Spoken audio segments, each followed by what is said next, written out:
Microbiology. What is it, and what does microbiology have to do with you? This field of study is a key part of our world, from human and animal medicine to understanding the environment. On this show, Minerva Garcia, a practicing microbiologist, swings open the door to her lab to welcome you into this intriguing world. Now, let's meet Minerva, the microbiologist.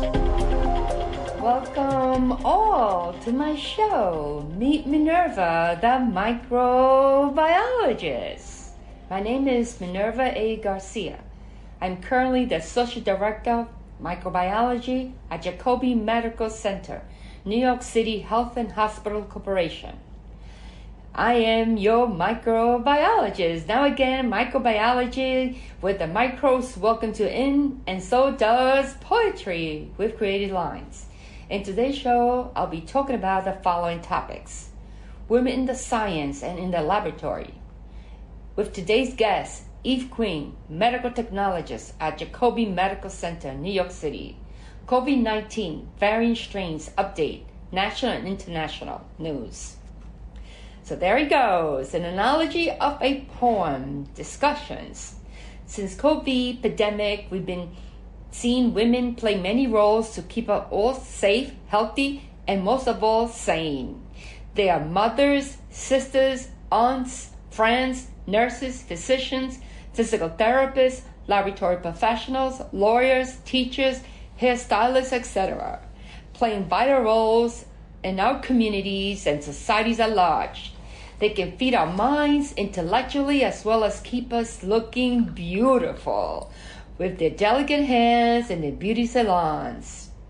This is why I am dedicating a part of this show to women, because they're so unique in so many ways and levels. Without women, no men would exist, nor our planet's Homo sapiens offspring will continue to be. Therefore, hats off to all the women of the world. Know that I got your back. My suggestion to all women are: educate yourself, learn, grow, triumph, and expand your wings, because you could do anything you set your minds to do. Nothing is impossible if you will yourself truthfully, respectfully, and honestly. Therefore, we all know today they are all facing daily challenges, every day with their own individualized hopes and dreams, been rearranging their own lives actually, as they face the many challenges. This is where poetry comes in. And I'd like to bring you all into my world of microbiology, where microbes are discussed and poetry expressed. In support of women, they are all trying to triumph today. So come into my worlds of both poetry and microbes. In today's poem number 1, entitled Uniqueness, is spelled uniqueness vertically. That's downward. Uniqueness.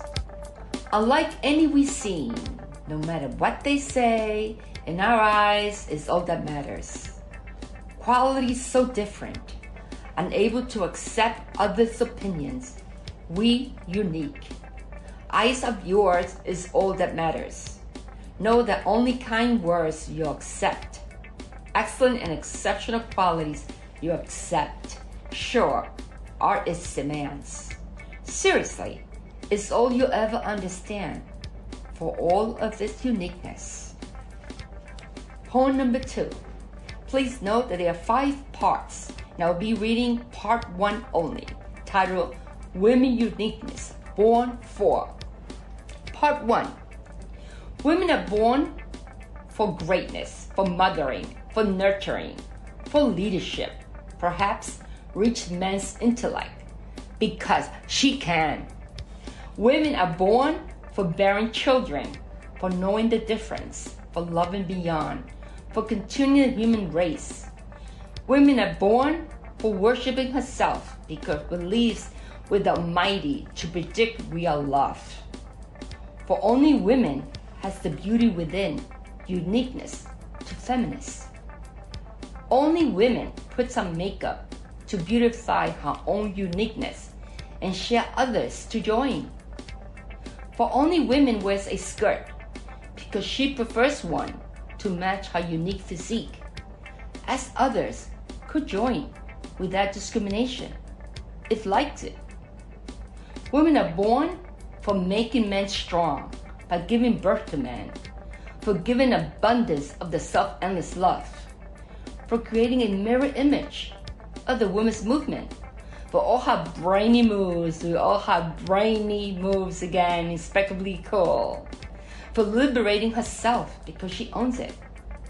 Make room. Noticed, a strong woman just entered the room. Indeed, she just walked in. So let's get started. Topic number 1, women in the science and the laboratory. I'd like to start with an emphasis that women are very special creatures for the continuation of the human race. They're unique in every ways and in so many levels.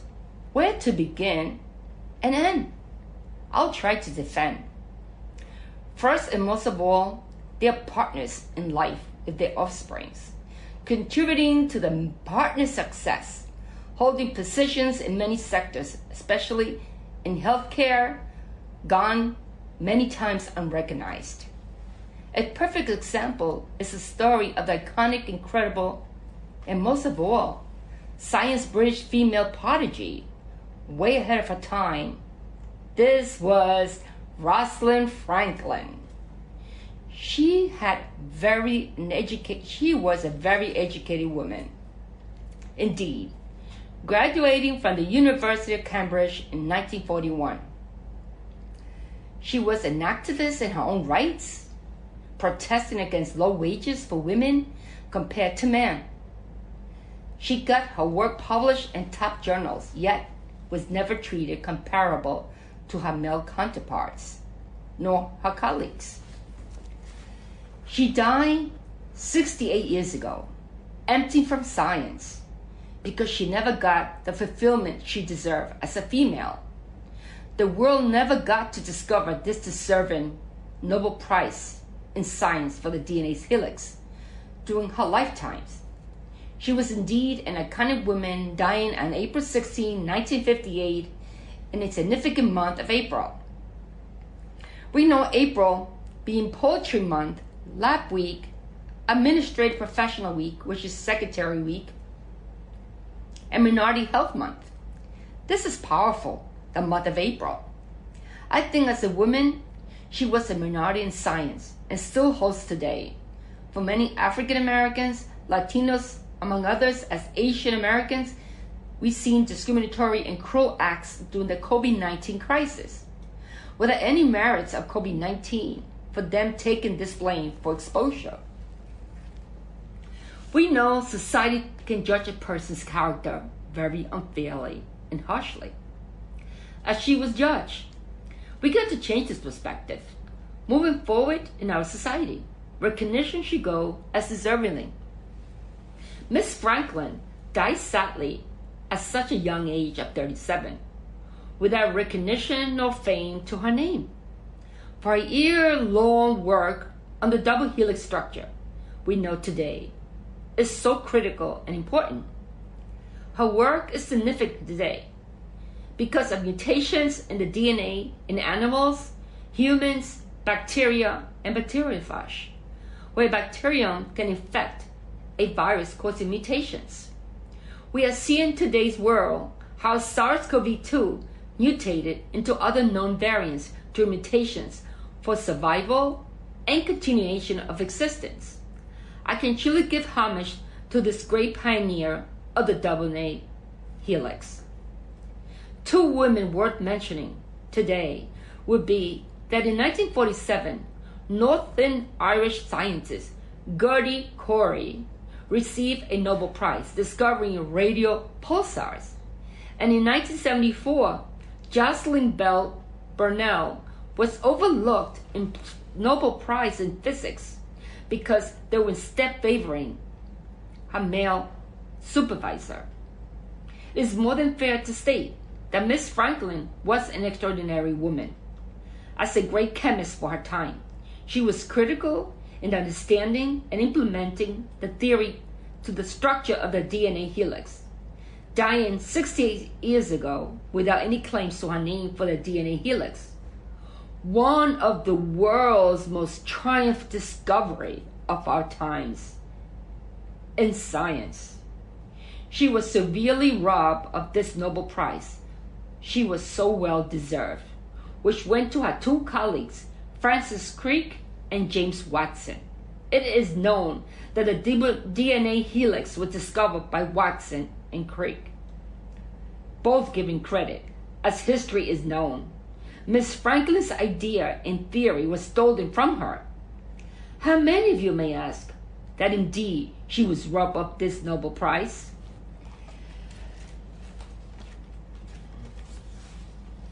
It occurred in May 1952 when a graduate student was under Miss Franklin. His name was Raymond Gosling, at the King's College London, where he took a picture of the DNA scatters and X-ray beam.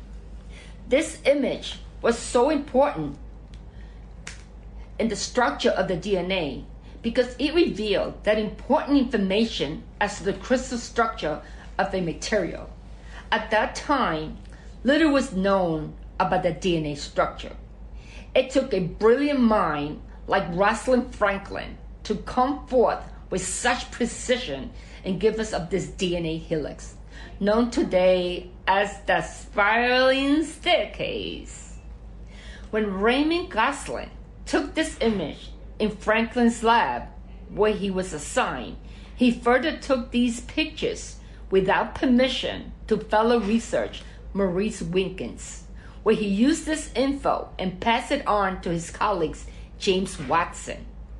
Mr. Watson then showed it and went on to construct a model of the chemical structure of the DNA helix. Both Francis Crick and James Watson stole Miss Rosalind Franklin's work, publishing her work by sending it for publication in journal Nature. Miss Franklin later co-authored with her graduate student Raymond Gosling, but too little too late. Credit was given to Crick and Watson for publishing the data and discoveries first. 10 years later, recognition by the Nobel Prize in Physiology, Medicine was recognized to two scientists for discovering the spiraling ladder structure of the DNA and its role involved in the heredity of its units. This prize was given to Watson and Crick, and today is well known, and they both have gotten all the credit, not well deserved. Well, Miss Franklin's lab produced the pictures that help unravel the mystery of the DNA. Today, we should all honor and remember her name and give her credit that she greatly deserves, because she was never given any recognition, no credit for her role during her lifetime. Let's all give her homage.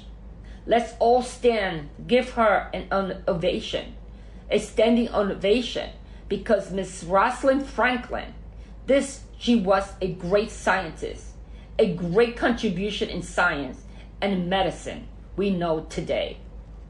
It was later that after she died, it became fruitful of her role and her labor in science that she should be given credit for her role in her work. Until this day, the scientific community, highest honored in science, has gone dry for all her work without ever giving her a Nobel Prize in science. This shows how women in science are severely discriminated throughout history, and still today. I do see this, and this got to change in science. Time should never be a factor.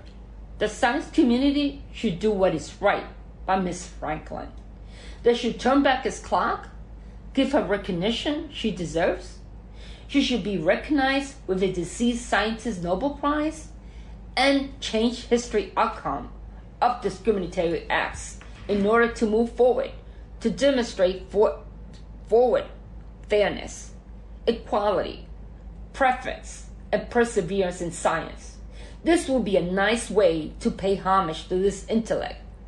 Miss Rosalind, I salute you. Rest in peace. I'll see what I could do for you to get your name known and credit deserved. I say, if this was not unfair, then you tell me what is. Miss Franklin was denied the Nobel Prize, I believe because it was stolen from her and the old knew it. It seemed she was not confrontational, with no will left to fight, and was at loss to ever win her argument. Lacking the support from her colleagues and peers, she probably knew there was discrimination. It's now proven to me, as I learned throughout history, that discrimination and sexism play a major role here. Furthermore, because these scientists use her work to elevate themselves and diminish her credibility as a woman in science, Raymond Gosling was untrustworthy by taking the images to Francis Crick, and then he taken it to James Watson. All betrayed Miss Franklin and getting all the credit for her work. This is truly unfair. If this is really pure fraud, discrimination, sexism, plagiarism, lack of ethical practice, and unfair moral practice in science. Miss Franklin proved out to be an incredible intellect in science, a prodigy with true commitments to the field of science. She was working on the molecular structure of the viruses with Aaron King before she was able to claim a second prize in science. She passed on April 16, 1958, at a very young age. The Nobel Prize went to her colleague in 1982. It was noted that while he was in her lab, he never received a PhD. That tells you who's the smart one here. Definitely, it was Miss Franklin. So I'd like to welcome you in to our program and my podcast. Eve, hello, how are you? Hi Minerva, how are you? Good. How are you feeling? Are you feeling today a little bit nervous? I am a little nervous, but I'm also very excited. Very good. Just relax and enjoy it and just be honest and truthful and have a great time. Okay, I'd like to start, Eve. I'd like to walk you to some questions and I'd like to ask you, and let's get started. Sure. Eve, I'd like you to please walk us through your journey. How and when you decided the laboratory profession will be in your future? When I was younger, my parents used to foster my scientific interests, and they would send me to various summer camps related to science. I ended up going to a summer camp when I was about 12 or 13 years old, where I learned that we had bacteria in our bowels, all over our bodies. We took a swab, I swabbed the inside of my mouth, and they taught me that my DNA was in these cheek cells, and we took our own DNA and put it in a personalized necklace. I actually put sparkles in mine, and that kick-started my love of science and curiosity. Very good. That's a very interesting story. That's great. Thank you for sharing that with me and the audience today. The next question will be, can you please describe your experience in college choosing this major as medical technology? I started out doing my bachelor's in forensic science at the University of New Haven, which I adored this major. However, was also very interested in microbiology. So even though it wasn't part of my coursework, I took on the microbiology class. And when I was there, I learned so much. It really motivated me until the time when I applied to take an advanced certificate at Hunter College that allowed me to become a medical technologist. And this was where I learned every aspect of medical technology. Thank you so much for that answer. Knowing that during your last college years, you had to apply for medical technology internship, how did you choose Jacobi Medical Center to work also? Well, during the time of COVID was when I started my internship in microbiology, so it was very difficult. Not a lot of centers were accepting interns at the time. Jacobi Medical Center welcomed me with open arms. Past students from my school have done their internship here in microbiology, and they raved about it. They told me about you, Minerva. They told me how inspirational you were. And they really said that you had such a passion for what you do that it's contagious. It rubs off on them. They became passionate. I wanted to experience that. That's great that they told you it was infectious, but just know I'm not infectious like a bacteria or viruses, okay? Right. That's good things to know. I always encourage my medical technology students to spread their wings, and I think you're on your way to doing that, so good luck. Thank you. You're welcome. Would you recommend this field to any future students? Absolutely. The lab is where all the fun is. You're constantly learning. I know that in your lab, when you come in the morning, you give us current events, you refresh us on what's going on in society and how the work that we're doing is really relating to helping, society at large. And I love that. Great. Just continue doing the great work that you're doing. We all appreciate it. And I welcome you in, and I wish you all the success. It's all up to you to continue further and one day take on the step that I'm doing, and the baton will be yours. Next question. If you were to look back at your life, how has your parents contributed you to this path? And moving forward, what can you tell your parent about you being in this field? What have you learned? What are you learning now? And what's going to keep you here? Well, they definitely contributed to my childhood by being very strict. I was not allowed to go on the computer. All my friends are on Instant Messenger. I'm watching Dr. G Medical Examiner. So I really wasn't your average child, and they realized this. Now, I tell them about everything that we're doing. I recently discussed with them Lab Week, how we had a huge celebration. As you all know from our previous podcast, we did have a Lab Week celebration in April, and we played games, we won prizes, we did puzzles. I remember answering a question, what's 2020's most hated microbe? Definitely COVID-19.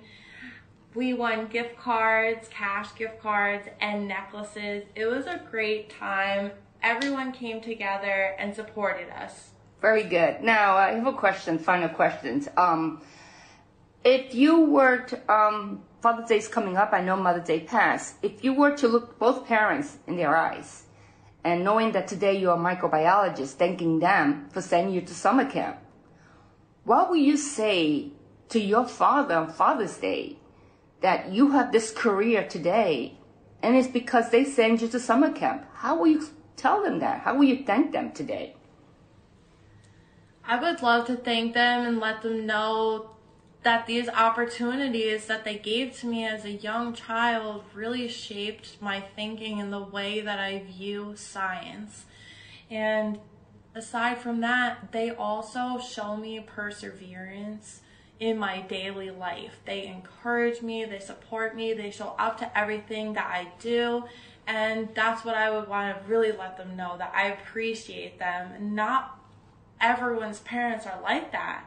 You have to understand that is very special, that I have parents who want well for me. This is very important because in today's society, we need to structure our children. We need to motivate them. Not only our children, we need to motivate neighbors' children. We need to motivate friends' children because these children are the future. So parents out there, look, laboratory professional is not perfect, but we love what we do.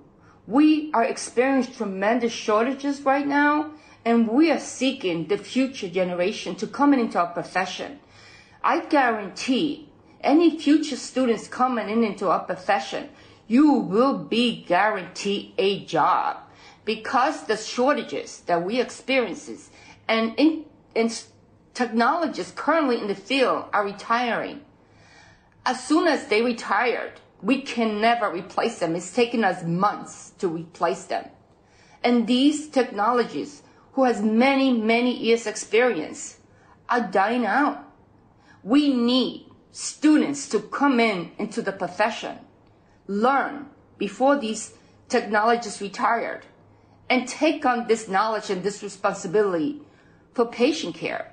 Remember, we are all in it together. One of my quotes is, we hold patient lives in our hands. Patients are critical. Every specimen that's coming through our hands, I could picture each patient in their bed with a wound that they need to be treated.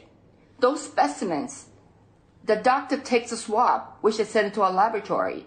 We cultured those swab, the bacteria grows, and we have identified and do testing through susceptibility that we need to tell the doctor how to treat the patient. Due to our reports and our diligence and our credibility, we're able to send reports to the clinician, to doctors, so they could treat the patient successfully, choosing the right antibiotic, not second guessing. So this is very critical. If this is not important, you tell me what is. Thank you. COVID-19 variant strains update. National, international news. What does this mean? What do we know today? Coronavirus update. To find the closest and nearest vaccine location, type on any link vaccine.gov. News of May 18, 2021. The Biden administration has pledged away 20 million doses of overseas vaccination for efforts by the USA. Also 80 million to other countries. This is all great news. But what has happened to the USA vaccination? Come on, all of you, roll up your sleeve and get vaccinated, okay? We got to take control of our many Americans that need to be vaccinated as much as possible. In order to control this virus, we can all get back to our daily lives and hopefully our routines. But we must get vaccinated. This is critical in controlling the SARS epidemic or COVID epidemic, coronavirus epidemic. Vaccination breakdowns to keep in mind nicely discussed in New York Times on May 18, 2021 by David Leonhardt. He included 4 steps that we can all keep in mind in vaccination. Fully vaccinated households, almost vaccinated households, under 12 unvaccinated children, unvaccinated individual with adults. First, vaccinated households.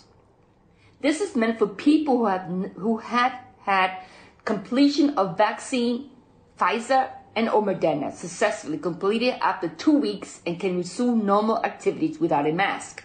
If you come down with flu-like symptoms, follow the rules and stay home. However, if you visit hospital, nursing home, prisons, and homeless shelters, you are still to wear a mask to protect the vulnerable, patients and or individuals. This is very important. Almost vaccinated households. Not all been vaccinated, perhaps leaving some examples as 12 to 15-year-olds unvaccinated had 1 dosage. They should still wear masks, take precautionary actions, and try to travel and or take trips with precaution. Wait till they have taken vaccine completely and wait 2 weeks. Under 12 unvaccinated children, they should still wear a mask until they get vaccinated. Proceed with caution involving outside activities. If children are in school or day camps and haven't been vaccinated, you must wear a mask. This is critical and very important to controlling and spreading the disease. We all need everyone to cooperate. Unvaccinated individual adults, because right now there's an approximation of about 40 million U.S. adults that hasn't been vaccinated by their own choice, their own freedom as Americans, placing themselves and others at risk. These individuals must follow all proper precaution by wearing masks in public and following public guidelines by the CDC and other state government agencies. The director of CDC, Rochelle Walensky, encourages all to get vaccinated. She warns and stresses, if you're not vaccinated, you're not safe. You're putting yourself and others at risk. Please get the word out and get vaccinated. The vaccine is safe with minor side effects. You're better off getting the vaccine and getting protection than not having any protection at all and becoming vulnerable to our society and our communities. So be a responsible citizen and do what's right. We know that in India, the India variant strain known as B.1.617.2 only cropped up in the UK on April 10, 2021. By May 14, 4 people have died. Facts. The strain emerging from India is not too badly, according to Britain reports. Almost 3,000 cases of this strain, known as B.1.617.2 variant, was first found in India, steadily increasing to 2,967 cases of the strain reported, and 3 new deaths May 2021 has occurred in Britain. It's presumed that more than 20 million people have been given a double dose of this vaccine in Britain. Given hopes vaccines are effective against all variants, including the India variant, Prime Minister Boris Johnson told Parliament, this is all great news. The CDC has lifted its restriction on all vaccinated individuals. Fully vaccinated people can now resume activities without wearing masks or physically distancing, except where required by federal, state, local, tribal, or territorial laws, rules, and regulations, including local business and workplace guidance. Resume domestic travel and refrain from testing before or after travel or self-quarantine after travel. Refrain from testing before leaving the U.S. for international travels unless required by the destination, and refrain from self-quarantine after arriving back in the United States. Refrain from testing following a known exposure if asymptomatic, with some exception for specific settings. Refrain from quarantine following a known exposure if asymptomatic. Refrain from routine screening testing if feasible. For now, fully vaccinated people should continue to get tested if experiencing COVID-19 symptoms, follow CDC and Health Department travel requirements and recommendation. Now I end. It's all over. Now, I'd like to send a shout out to my beautiful executive producer, Mary Lou, who has made this podcast possible. So I want to thank her for encouraging me, supporting me, and also for allowing me to bring to you this show to my lovely audience. Now we conclude the show from the microbial world. Thank you for having me. To my lovely audience, thank you for tuning in and listening. Till next time, this is Minerva A. Garcia, your microbiologist. Opinion disclaimer. The views and opinions expressed in this radio podcast are solely my own and my guests, and not of any institutions or corporations. Thank you.